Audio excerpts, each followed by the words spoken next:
अस्सलाम वालेकुम। आज मैं हाज़िर हूँ एक नए टॉपिक के साथ, नाम है जिसका qualitative research versus quantitative research. आज के इस वीडियो में हम जानेंगे कि क्वालिटेटिव रिसर्च क्या होता है और क्वांटिटेटिव रिसर्च क्या होता है। तो मेनली ना रिसर्च बहुत तरह के होते हैं, तो उसमें से क्वालिटेटिव रिसर्च और क्वांटिटेटिव रिसर्च होती है। तो यहाँ अगर मैं इसके वर्ड्स पे जाऊँ तो नाम से ही क्वालिटेटिव, अगर क्वालिटेटिव रिसर्च को देखूँ तो नाम से ही पता चलता है क्वालिटी, मतलब किसी चीज़ की क्वालिटी को डिफ़ाइन करना, या ऐसा अगर नहीं बोले क्वालिटी, अगर समझने के लिए मतलब क्वालिटी को डिफ़ाइन करना क्या होता है क्वालिटेटिव रिसर्च। क्वांटिटेटिव, अगर क्वांटिटेटिव की मैं बात करूँ तो क्वांटिटी, हाउ मच की अगर बात करूँ तो उसे उसे उसको क्या बोलते हैं क्वांटिटेटिव रिसर्च। सिर्फ ये याद करने के लिए था। तो अगर मैं आऊँ क्वालिटेटिव रिसर्च क्या होता है, तो इसमें क्या मेनली क्या होता है ना, किसी की एक्सपीरियंस, ओपिनियन एंड परसेप्शन, मतलब क्या होता है उसकी परसेप्शन को, उसकी समझ को हम जब डिस्क्राइब करते हैं या समझते हैं या एक्सप्लोर करते हैं तो हम उसे क्या बोलते हैं, ऐसे रिसर्च को क्या बोलते हैं क्वालिटेटिव रिसर्च। ठीक है। वहीं क्वांटिटेटिव रिसर्च में क्या होता है, ये एक सिस्टमेटिक अप्रोच है जिसमें हम क्या होता है, इसका मेन मकसद क्या होता है, aim to measure test relationship and examine cause and effect relationship using numerical data and static analysis. इसमें क्या होता है, मेन मकसद होता है रिलेशनशिप को जानना, कॉज इफेक्ट को देखना कितना है ना, कितना है, कैसे है, ये सब चीज़ को जानना। ठीक है। तो ये क्वांटिटेटिव रिसर्च हो जाता है। और क्वालिटेटिव में हम एक्सप्लोर करते हैं किसी इंडिविजुअल के एक्सपीरियंस को, अपनी ओपिनियन को और परसेप्शंस को। ठीक है। तो अब मैं बेसिक डिफरेंस बताऊंगी दोनों के बीच में कि डिफरेंस क्या। अगर मैं पर्पस की बात करूं तो क्वालिटेटिव रिसर्च में क्या होता है और क्वांटिटेटिव रिसर्च में क्या होता है। तो देखिए, purpose to explore, understand and interpret, ये जो होता है किसी चीज़ को खोजना, समझना और उसके मानी निकालना, ये किस में आता है, पर्पस में आता है। समझ में आ गया, सॉरी, पर्पस में क्वालिटेटिव रिसर्च में एक्सप्लोर, अंडरस्टैंड एंड इंटरप्रेट आता है। ठीक है।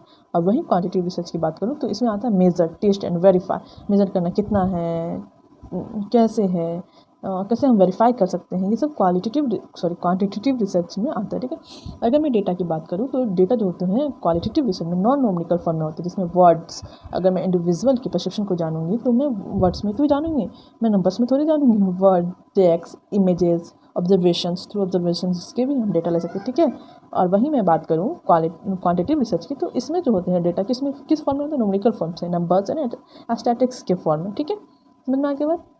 और डाटा कलेक्शन किस तरीके से होता है क्वालिटेटिव में, through interview, observation, documents, focus groups के जरिए डाटा कलेक्ट किया जाता है। ऑब्जर्वेशन के जरिए, इंटरव्यूज़ के जरिए, डॉक्यूमेंट्स के जरिए और फोकस ग्रुप्स के जरिए हम डाटा को कलेक्ट करते हैं। ठीक है।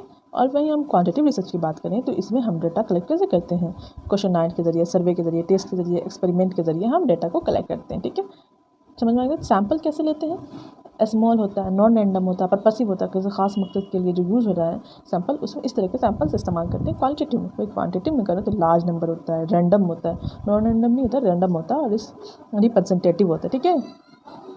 अगर मैं बात करूँ इसमें टूल्स की, क्वालिटेटिव रिसर्च में टूल्स किस तरह से ओपन एंडेड होते हैं, क्वेश्चंस के जरिए होते हैं। ओपन एंडेड क्वेश्चंस नहीं कि आप कि क्लोज एंडेड क्वेश्चन नहीं पूछेंगे, आप इसमें ओपन एंडेड क्वेश्चंस पूछ सकते हो, इंटरव्यूज़ हो सकते हैं, फील्ड नोट्स भी हो सकते हैं। ठीक है। ठीक है। इसमें कैसे होता है टूल्स, स्ट्रक्चर क्वेश्चन आए होते हैं, रेटिंग स्केल टेस्ट होते हैं, वगैरह वगैरह। ठीक है। अगर मैं डाटा एनालिसिस की बात करूँ तो क्वालिटेटिव रिसर्च में थीमेटिक एनालिसिस होता है, कंटेंट एनालिसिस होता है, कोडिंग होते हैं। अगर क्वांटिटेटिव रिसर्च की बात करें तो इसमें स्टैटिकल एनालिसिस होता है, मीन मीडियन में टी टेस्ट, जेचेस, एनोवा, एनकोवा वगैरह का यूज़ होता है। ठीक है। अगर मैं फोकस की बात करूँ तो क्वालिटेटिव रिसर्च में डेप्थ ऑफ इन्फॉर्मेशन होता है और क्वांटिटेटिव रिसर्च में ब्रीथ ऑफ इन्फॉर्मेशन होता है। ठीक है। अगर मैं रिसर्चर रोल की बात करूँ तो एक्टिव रोल होता है, इंट्रैक्ट क्लोजली होता है। और मैं क्वांटिटेटिव रिसर्च की बात करूँ इसमें रिसर्च रोल की तो ये न्यूट्रल रोल होता है, मेंटेनेंस डिस्टेंस होते हैं। ठीक है। डिज़ाइन की बात करूँ तो क्वालिटेटिव रिसर्च में फ्लेक्सिबल होते हैं, इसमें फिक्स होते हैं। रिलायबिलिटी की बात करूँ डिफ़िकल्ट टू जनरलाइज होते हैं क्वालिटेटिव में। क्वांटिटेटिव में बात करूँ तो इजी टू जनरलाइज, मतलब हर जगह जनरलाइज कर सकते हो आप। अगर रिजल्ट की बात करूँ तो rich, detail, in depth understanding होती है क्वालिटेटिव में। क्वांटिटेटिव में प्रिसाइज, ऑब्जेक्टिव और जनरलाइजेबल होते हैं, मतलब हर जगह आप जनरलाइज कर सकते हो। एग्जाम्पल की अगर मैं बात करूँ case study, ethnography, normative study होती है। और वहीं क्वांटिटेटिव रिसर्च की बात करूँ तो एक्सपेरिमेंटल, सर्वे स्टडी, कोरिलेशनल स्टडी होते हैं क्वांटिटेटिव रिसर्च के एग्जाम्पल। ठीक है। अगर मैं इन दोनों के स्टेप्स की बात करूँ क्या प्रोसेस होता है तो दोनों के सेम ही प्रोसेस होते हैं। ठीक है। फिर सिर्फ डेटा का मतलब डेटा इसमें क्या होता है, कौन सा डेटा होता है, नॉन न्यूमेरिकल डेटा होता है क्वालिटेटिव में, और क्वांटिटेटिव में नॉमिकल डेटा का इस्तेमाल होता है। बस ये मतलब अगर मैं याद करने के लिए बोलूँ तो बस यही डिफरेंस होते हैं, बाकी आपको मैंने इतनी बेसिस पे डिफरेंस बताए, आप याद करो, अच्छी बात है, ठीक। तो सबसे पहले हर रिसर्च में होता है आइडेंटिफाई द प्रॉब्लम, फिर कलेक्ट द डाटा, फिर एनालाइज द डाटा, फिर इंटरप्रेट फाइंडिंग, फिर राइटिंग द रिपोर्ट्स, ठीक है। समझ में आ गया बात। Thank you for watching. Allah हाफिज़।